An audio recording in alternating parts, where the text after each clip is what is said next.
Can you believe it? For the first time in over a millennium, the number of people identifying as Christians in the United Kingdom has fallen below 46%. While Islam has become the fastest-growing religion with over 4.2 million adherents. This shift is not only reflected in dry charts, but is also visible on the streets, from over 2,000 mosques nestled among ancient churches to Muslim politicians holding key positions in London and Birmingham. But this rise is facing a fierce backlash. When 21 electoral districts witnessed a 29% drop in traditional votes to make way for new religious voter blocs, a segment of the indigenous population felt they had become strangers in their own homeland. The widespread protests across the country at this time are not just dissatisfaction with policies, but the cry of a nation losing its way in redefining its own identity. Is England moving toward a more inclusive society, or is it fracturing itself into pieces that can never be mended? Let's go find the answer right now.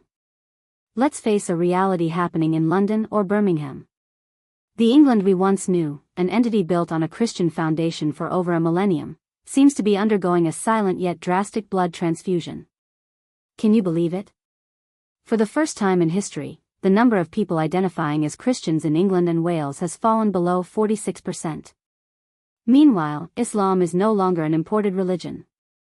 It has reached the threshold of 4.2 million people, becoming the fastest-growing religion in the United Kingdom. This is not a distant forecast, but a demographic shock.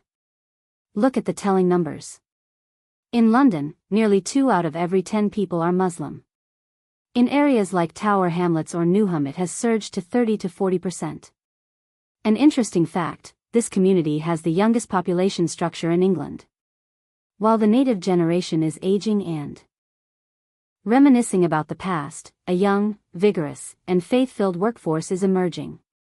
About 50% of them were born right here. They are British, but they carry a completely different set of values. This shift is evident in every square meter of the streets.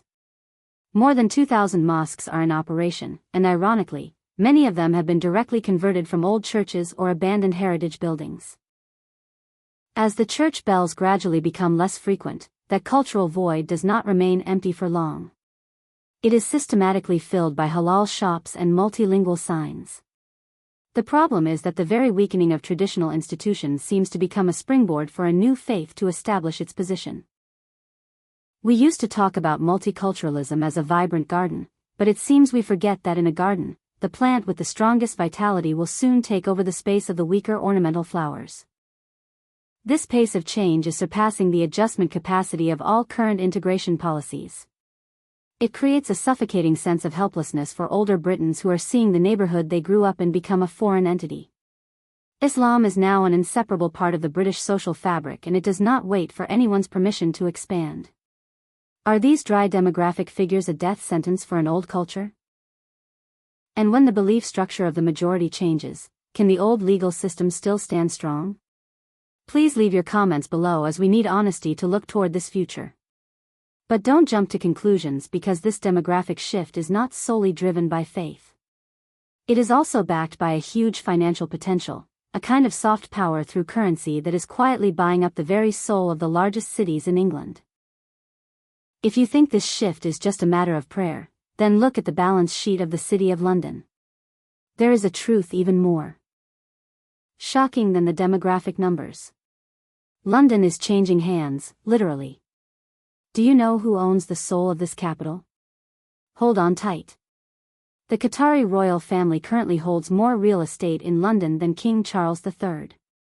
From the towering Shard to the luxury shopping icon Harrods and even the financial hub Canary Wharf, all these economic pillars are now in the hands of investment funds from the Middle East.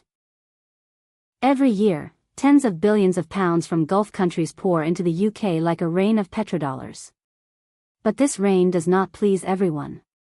It drives real estate prices skyrocketing, turning central homes into luxury items and forcing the local middle class to move to the outskirts. Ironically, London today seems to be becoming a historical museum where the management of the stalls belongs to the countries that once fell under British colonial influence. A reconquest sweetened by finance without a single bullet needed. Even more noteworthy is the emergence of a priority market. There are internal real estate transactions and office spaces are being repurposed to specifically cater to the unique needs of the new owners. Even the appearance of the prestigious Mayfair district is changing to cater to wealthy Muslim clients. This power does not need to be established through elections. It is established through ownership contracts. When Islamic organizations in England currently hold real estate worth approximately $1.5 billion, they not only own land, but they also possess the ability to influence urban planning and lifestyle. England is in a dilemma maintaining economic indicators by selling itself in segments. The prosperity of London today seems to be guaranteed by capital flows that can withdraw at any time if an ideological conflict occurs. Where does national sovereignty lie if strategic assets and core living spaces are in the hands of foreign entities? And what will happen to the British economy if one day these massive capital flows decide to seek a new harbour more aligned with their perspectives? Please share your thoughts, as this is no longer just an economic issue but a matter concerning the future of the home we live in. But remember, when the land changes hands, the rules of the game on the ground will also start to change to serve the new owners. We have often heard that multiculturalism is a symphony where each ethnic group is a different instrument contributing to a harmonious melody. But look at the reality of the streets of England. It's not a symphony, but isolated islands sending out completely discordant signals.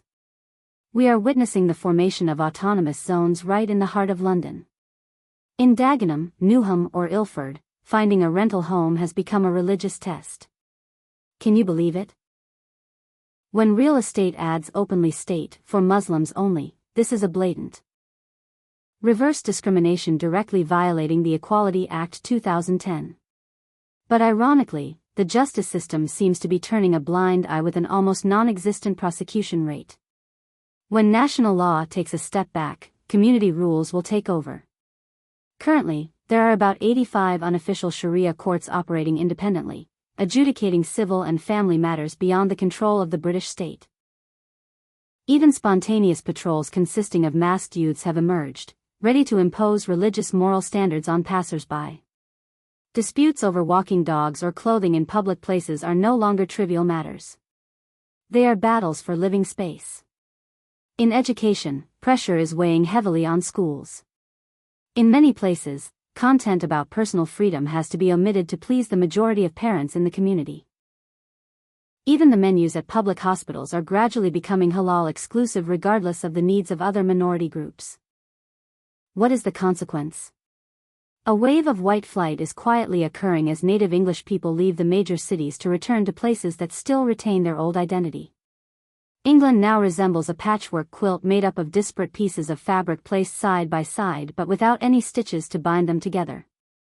Our tolerant policy seems to be inadvertently nurturing the most intolerant ideas. Is true integration a harmonious blend, or are we merely trying to coexist with mutual vigilance under a beautiful name? Can a nation exist sustainably if it contains two completely opposing value systems within it? But this division does not stop at culture or lifestyle. It is directly picking your pockets, you the taxpayers, to maintain a system that is cracking day by day. If you are wondering where your tax money has gone in this inflation storm, the answer lies in the 4-star hotels across England. We are talking about a ridiculous economic paradox. England is devouring itself to maintain a contrived humanitarian facade. Can you believe it? The British government is currently bidding for contracts to provide accommodation for illegal immigrants with terms extending all the way to 2036. That means they have assumed that this crisis will not stop. Every day, millions of pounds in tax money slip through the cracks to pay for accommodation hotels. Meanwhile, native Britons who have paid taxes their whole lives have to wait for months, even years, for a basic surgery in the NHS system. The paradox lies in the fact that newcomers receive free healthcare and dental services immediately while the hosts are left stranded on an endless waiting list. In urban areas, the welfare system is at risk of paralysis due to the sudden surge in population. Social housing, which was once a lifeline for local workers, is now prioritized for newly arrived families. It is estimated that the cost for immigration and asylum will exceed £10 billion in the coming period. To make up for this enormous figure, local councils are forced to cut essential public services. Libraries are closing. Street sanitation is being neglected. The peak is that thousands of individuals with extremist ideologies, even those on security watch lists, are still regularly receiving social welfare from the very nation they wish to destroy. So ultimately, what is the final limit of humanitarianism when it begins to directly harm the rights and lives of its own citizens? How long can a nation survive if its wallet is always open to everyone except those who are bending over backward to pay taxes? This economic discontent does not stop at grumbling in pubs. It is accumulating into a political rage, shifting power to new players who promise to shatter this unjust game. And when political power changes, the face of the British Parliament will no longer be the same. Perhaps by 2026, real power will no longer reside at 10 Downing Street, but will be shifting toward the ballot boxes imbued with the colors of faith. British politics is no longer a battle of dry economic doctrines, but has transformed into a dramatic identity chess game. Look at the rise of the voter bloc known as the Muslim vote. These are no longer scattered votes, but a unified organized bloc voting based on religious criteria and international issues like Gaza. The result in 21 key areas, support for traditional parties has evaporated by up to 29 percentage points in the most recent election, a direct slap in the face of veteran politicians. We are witnessing a record at least 25 MPs and mayors of major cities like London, Birmingham and Leeds are now Muslim. To retain their seats, traditional politicians now have to grovel and compromise, adjusting both foreign and domestic policies to meet the demands of this voter bloc. The left-wing parties, once the most enthusiastic advocates of multiculturalism, are now facing the very stick they used to beat others from the electorate they had painstakingly attracted. The election campaign is no longer taking place vibrantly in the squares or town halls, but is quietly moving into the closed religious spaces. Voters cast their ballots based on the guidance of community leaders rather than the party's platform.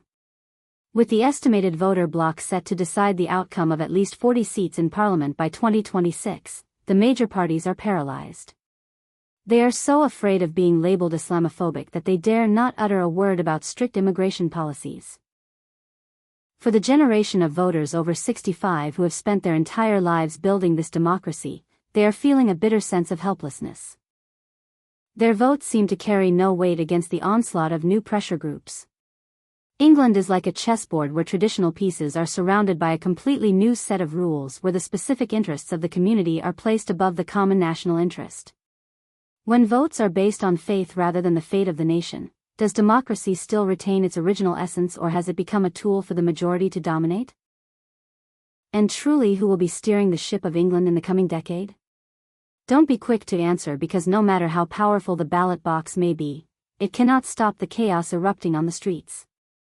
That is where faith in justice is collapsing under the weight of double standards. Look at what is happening on the streets. The people of England are whispering about a bitter term, two-tier policing. That is the suspicion that the law enforcement system is applying double standards, being lenient and tolerant toward minority groups to avoid sensitivity, but extremely harsh on protests by local workers. Why could that happen? Because the police and the justice agencies chose safe silence instead of protecting the victim simply out of fear of being labeled as racist. Not stopping there, in East London, a youth army wearing black masks and military-style clothing marched to show their strength without facing any significant resistance. Meanwhile, the list of monitored extremists has surged to 43,000 people. You heard it right. 43,000 individuals with dangerous ideologies are still living freely within the community, and many of them are even benefiting from the very taxes of potential victims. Ironically, a country that once prided itself on exporting the rule of law worldwide now cannot enforce justice even in its own homeland. The British police nowadays are no different from fearful referees on the field, only daring to penalize those who are most vulnerable to keep the match from falling apart. No-go zones are increasingly forming in London, where even the police are restricted from entering at night. Social order is no longer maintained by the rule of law, but by dangerous concessions and compromises. Does justice still hold any meaning if it carries different shades of priority depending on the ethnicity or religion of the offender? When trust in the police has collapsed, what spontaneous solutions will people turn to in order to protect their families? History has taught us that when the law is no longer a support, people will create their own rules. And all this repression, injustice, and systemic errors are leading us to an unavoidable breaking point. So, we have gone through haunting snapshots of a transforming England together. The sky from London to Manchester is currently shrouded in smoke from the protests. On the streets, we see an unprecedented direct confrontation between two ideological blocs. On one side, the traditional Union Jack flag, and on the other, international religious and political flags. The transportation, banking, and supply chain systems are paralyzed. Even though a state of emergency has been declared, it seems that the military and police are also powerless against a crowd that is seething with determination and massive scale. England at this moment resembles a body with a fever reaching its peak, striving to expel the conflicts that have accumulated and been suppressed for decades. Perhaps it was the blind tolerance of the past that paved the way for this uncontrollable storm of violence. Material damage can be measured, but the complete collapse of the national bond of trust is the wound that cannot be healed. When communities turn to conflict and look at each other with extreme suspicion, this survival test seems too much for outdated old policies. Our generation is paying a heavy price for the indifference of the middle class and the silence of those who should have spoken up long ago. After the conflicts, when the squares were left in silence and the symbols of both worlds were discarded haphazardly, England stood at a fateful crossroads. Either it will be reborn with a more disciplined and stronger identity, or it will officially accept the fragmentation into isolated religious microstates. England did not fall because of the rise of a new faith, but perhaps because it lost faith in the very core values that once made it glorious. After the smoke of these protests clears, will we see a reborn England rising from the ashes? Or will it merely be the remnants of old values? Where will you choose to stand when the ground beneath your feet is constantly cracking? If you find these analyses provide a necessary perspective and dare to face the truth, please like and share this video to spread the message further. Don't forget to subscribe to the channel and turn on the notification bell so you won't miss the next investigations about the future of nations. Thank you for listening and accompanying me. Disclaimer. The content of this video is based on forecast data, strategic reports, and independent analytical perspectives on social changes in the United Kingdom during the period 2021 to 2026. The information provided is intended for discussion, education, and to provoke multidimensional thinking.